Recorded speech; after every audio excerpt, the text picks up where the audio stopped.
So hello my dear brothers and boys, what if I tell you that in the Kaiserredux universe, Lenin is still alive, and we can bring him to the power in Kingdom of Ukraine. Sorry, I mean Crimea.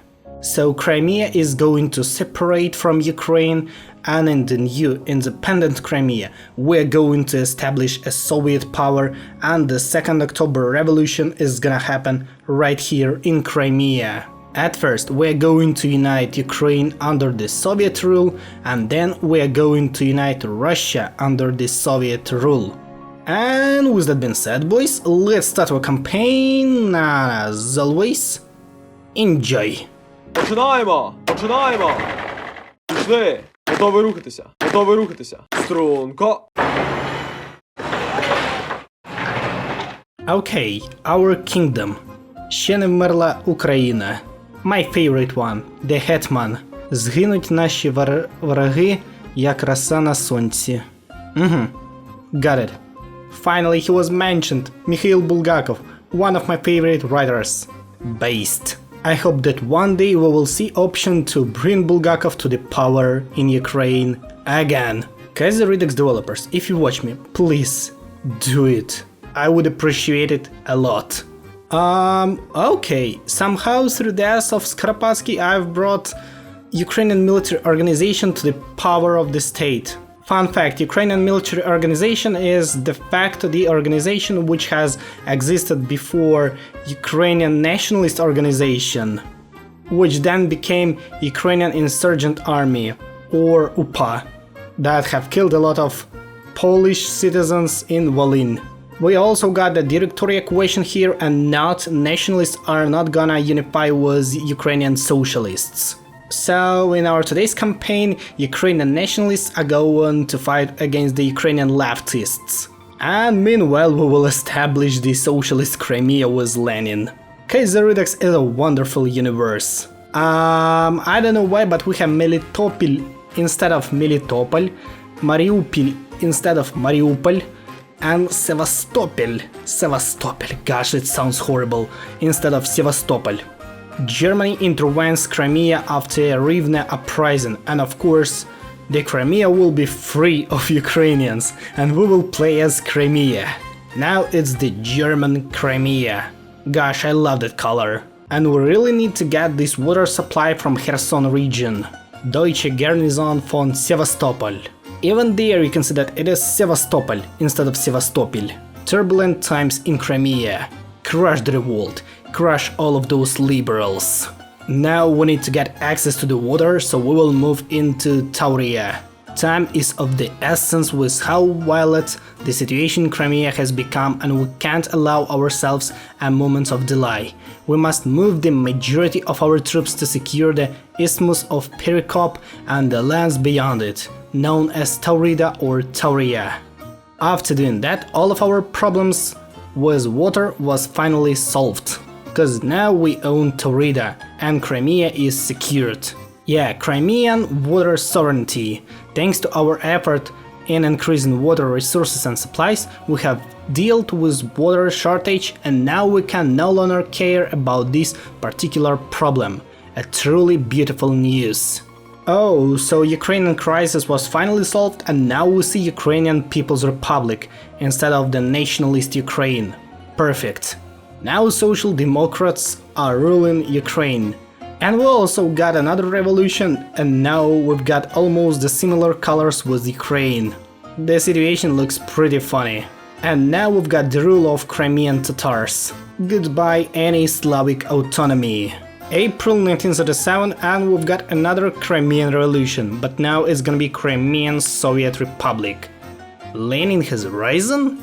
Hell yeah boys, now it's the Crimean Soviet Republic, and this is Dmitry Ulyanov or Dmitry Lenin. Yeah, it's not Lenin himself, but this is his brother.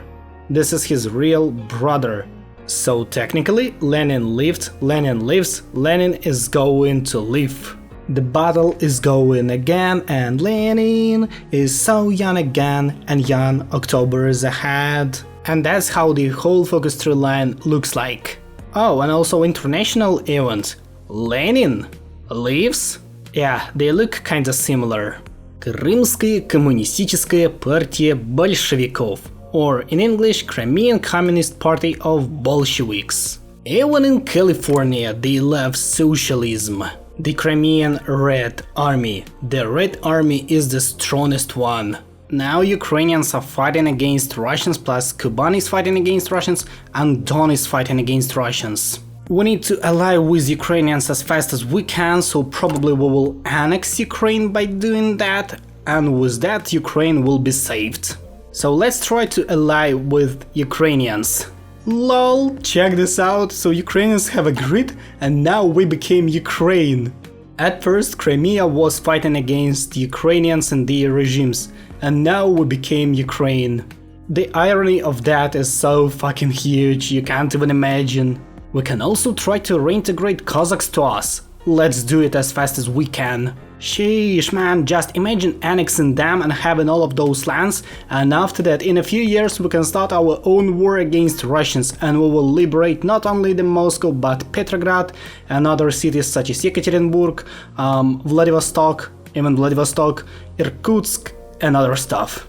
Many people asked me to play as Ukraine, so there you have, Ukrainian Soviet Republic. And yeah, we need to integrate each region step by step, cause the whole Ukraine is now just occupied, even though the fact that we became Ukraine.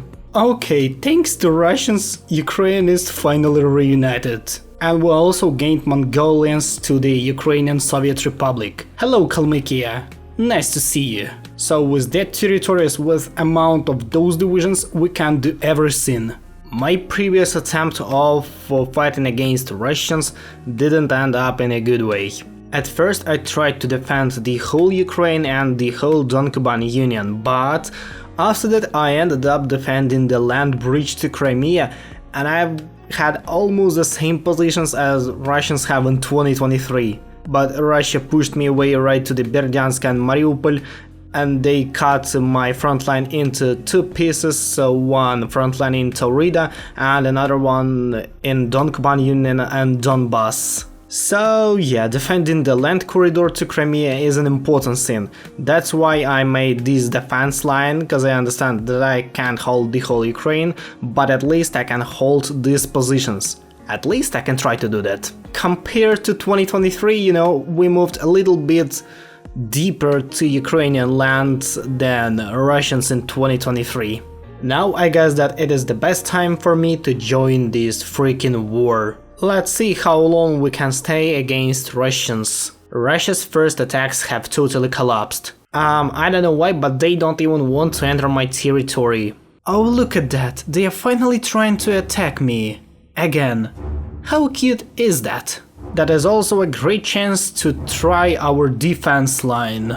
Well, it's not this Surovikin's defense line that we have currently right here, but I guess that we will hold on our positions. In general, everything is going good. We have stabilized the front line, the situation isn't so bad, but at some parts of our front line, well, we're doing not so good.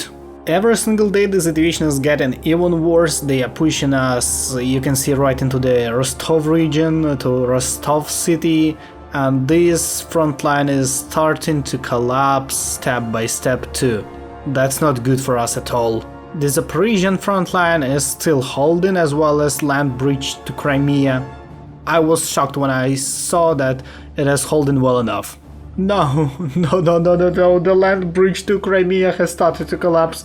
We need to do something, because the next stop after Hulaypole is gonna be Berdyansk and Mariupol. Fuck, we are fucked. And Germans aren't doing good enough too. At least here the situation has stabilized a little bit. We took back Hulaypole, but we lost Zaporizhia. No, fuck, the land corridor to Crimea is crushed. It is fully crushed. So we have left only in Donbass and in the southern Ukraine. But maybe we can retake the land bridge to Crimea, maybe we can still do it.